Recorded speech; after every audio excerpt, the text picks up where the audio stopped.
నా పేరు ప్రసాద్ రెడ్డి, నెల్లూరు జిల్లా ప్రెసిడెంట్, పెట్రోలియం అసోసియేషన్ ప్రెసిడెంట్ మాట్లాడుతున్నాను.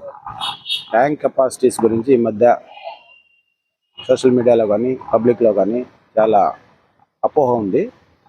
ట్యాంక్ మాన్యువల్ ఏదైనా మ్యానుఫ్యాక్చర్ చేసినటువంటి వెహికల్ మ్యానుఫ్యాక్చరర్ ఇచ్చిన మాన్యువల్లో ఉన్న ట్యాంక్ కెపాసిటీ ఓన్లీ ట్యాంక్ తను మెన్షన్ చేస్తారు.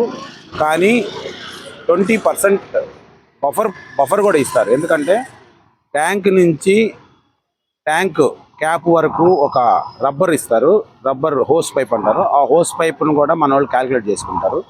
అది క్యాలిక్యులేట్ చేయకూడదు. ఎందుకంటే ట్యాంక్ కెపాసిటీ వాళ్ళు అప్రాక్సిమేట్గా ఇస్తారు.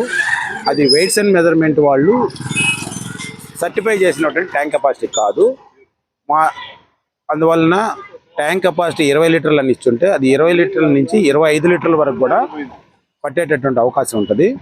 ఇది మేము మ్యానుఫ్యాక్చరింగ్ అసోసియేషన్ అని ఒకటి ఉంటుంది, ఆల్ వెహికల్ మ్యానుఫ్యాక్చరింగ్ అసోసియేషన్, వాళ్ళ దగ్గర నుంచి సర్టిఫికేషన్స్ కూడా తీసుకున్నాం. 20% of the tank capacity buffer ఉంటుంది అనమాట. ఆ బఫరుని మీరు అర్థం చేసుకోవాలి.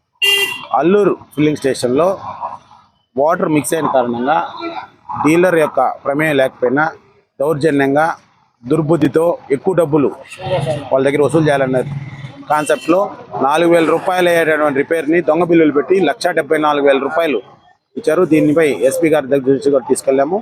అదేవిధంగా లోకల్ పోలీస్ స్టేషన్ కంప్లైంట్ ఇచ్చి అతని మీద చర్యలు తీసుకోమని కోరాము.